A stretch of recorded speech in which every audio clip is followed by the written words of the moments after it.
Okay, good morning once again. Good morning. Okay, here we are getting ready for the RAM event today. My name is Edward Bevilacqua. This is Department of Career Services. It is Saturday, October 7th, 2023. It is now approximately 4:57 in the morning. We are getting ready to go to the RAM event, Rural Area Medical. This is an event that's held, I guess, once a year in Pahrump, once a year in Tonopah. Getting this thing ready. Once a year in Tonopah. There, how's that? Pretty clever. Once a year in Tonopah, where medical people come in, dentists, vision people, other people come in to help the local people get needed medical treatment. So we will have a booth there with Dr. Linden, Mind Body Solutions, hoping to sign people up, not hoping, signing people up for mental health services. So that's good. And we are leaving here right after this podcast. We need to be there between 5 and 6 in the morning. Hopefully, toothbrush person. Hopefully, Starbucks will be open. We will stop there. Okay, our podcast normally is 5 parts. Weekends we focus on things that are a little bit different, but the 5 parts normally are to prepare for the podcast, prepare for the day. That includes a breathing exercise, then our attitude of gratitude, our redirecting our day, starting out in a positive way, in a sense of appreciation for what we have versus what we don't have, our haves versus our wants, not focusing on the thorns on our sides, rather focusing on the things we do have. Step 3 is a review of yesterday. How did I feel? What did I learn? What were the highs? What were the lows? Where did I exceed expectations? Where did I fall short of the mark? Step 4 is to plan for today under the theory of if we plan to fail, if we fail to plan, we plan to fail, plan our work and work our plan. And step 5 is to then project the day, to see the day, how we want it to unfold, and then go do that.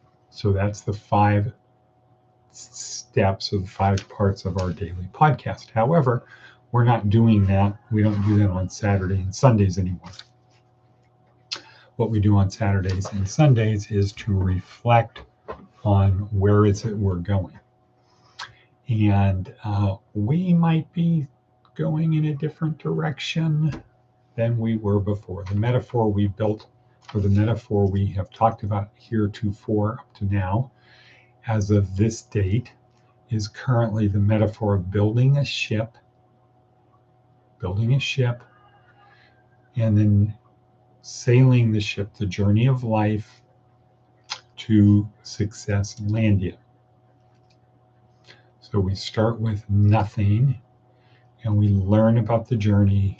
We learn about building the ship, what's important, the sails, the rudder, the below deck, and the hull. And we associate those with the 4 parts of our program: physical, mental, emotional, and spiritual. 4 things that you need in order to become truly successful in life, where success is a formula. Success is a function of money times meaning and purpose.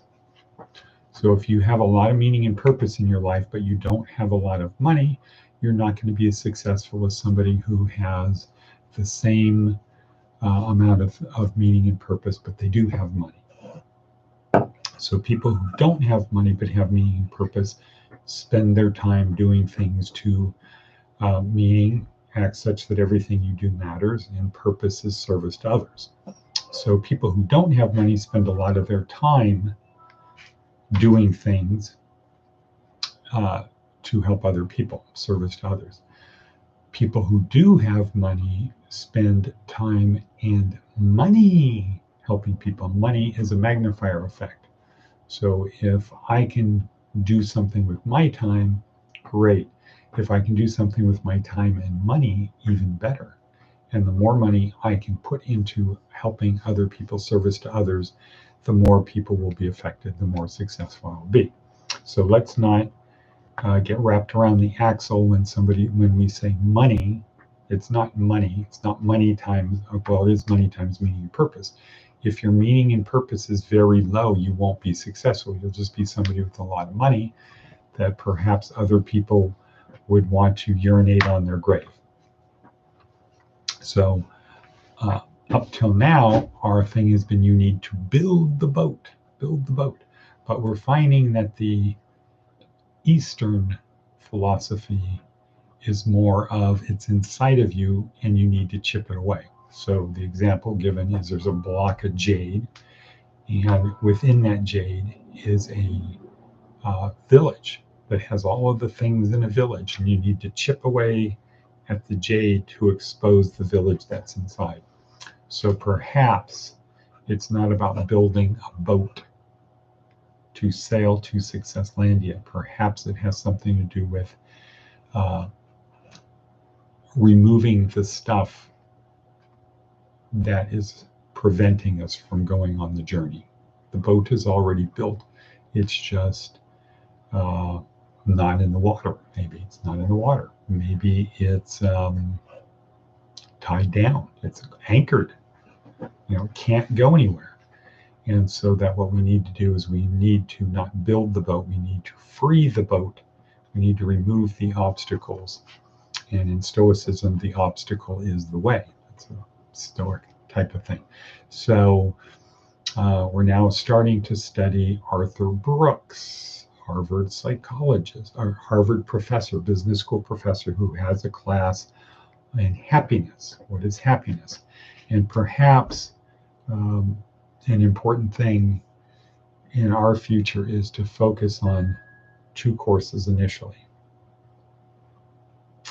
Barbara Oakley's Learning How to Learn. Continue to do that. We've always done that. Continue to focus on Barbara Oakley's Learning How to Learn. And then number 2, Arthur Brooks. Somebody's got some crazy noise outside. Our Arthur Brooks class in happiness. I think it's the science of happiness. And when we break that down, he has it broken down pretty well. We'll learn about the plastic platypus. We'll learn about enjoyment, satisfaction, and meaning. We'll learn about habits that have to do with faith, family, friends, and work. Coherence, satisfaction, and purpose. Coherence. We'll learn about all of those things from Arthur Brooks. And the idea being, if you are an orphan or a widow, if you're homeless, if you're near homeless, if you're in need, if you're in jail, if you're in prison, if you have a life that's leading there, if you understand happiness and you know how to pursue it or cultivate it or remove the jade, chip away the jade to expose your internal happiness.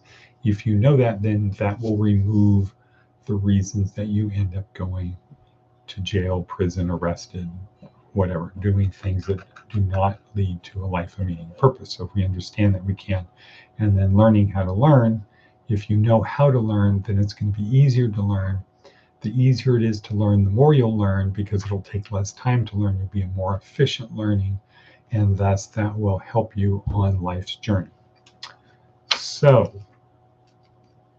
I encourage everybody watching this to go to Arthur Brooks, do a Google search, or better yet, do a YouTube search, and you'll see a lot of stuff on Arthur Brooks. And in our description down below, not today, I'll make sure it's on there tomorrow, are videos from Arthur Brooks, and then you can subscribe to those, because it's really simple and profound, and it is supported by neuroscience. It's supported by neuroscience.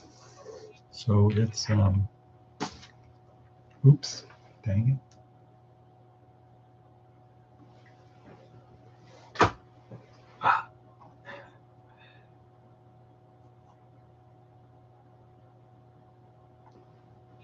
probably not bright enough.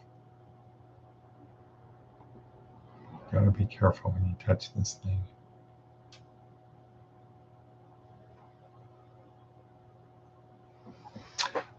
Again, it's not supported by, it is supported by neuroscience. So that means it is consistent with what scientists observe when they study the brain using tools like fMRI or SPECT or XMRI or whatever it is, and we see what's happening in the brain. So, okay, we're at 10:50 in. Getting ready to go. It's 5:09. We need to be there between 5 and 6 in the morning to check in. Probably we don't, but who knows? We'll be there anyway to help them get set up for the day. And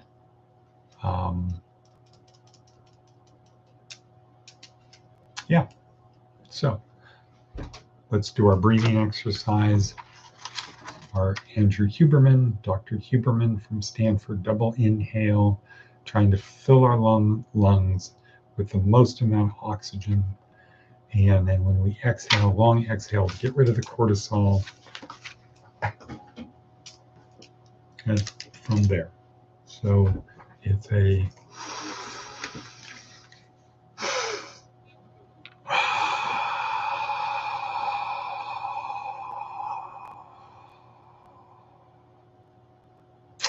and then using our stomach to get rid of all of the air, and then one more time.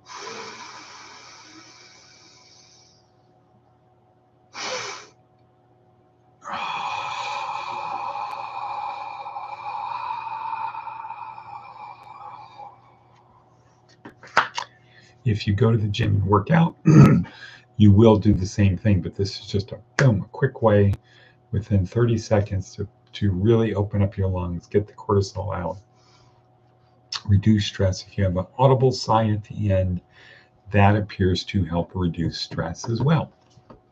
So that attitude of gratitude, start the day all right, ask the question, what am I so happy and grateful for right now?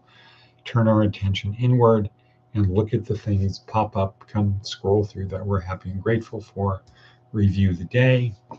Review yesterday. How did I do? Where did I exceed expectations? Where did I fall short of the mark? As a learning experience, step 4, plan for today.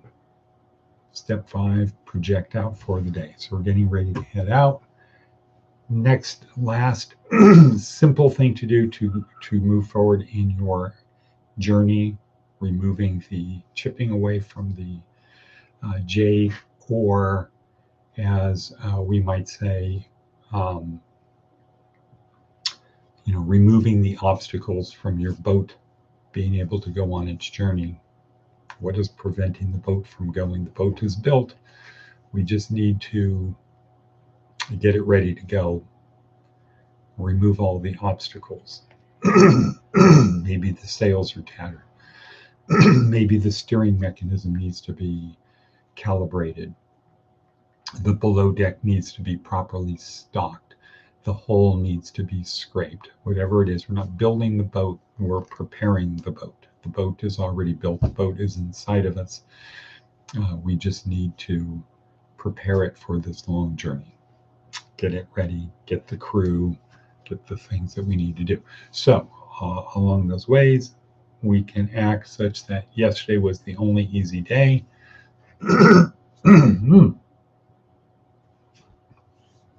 Yesterday was the only easy day.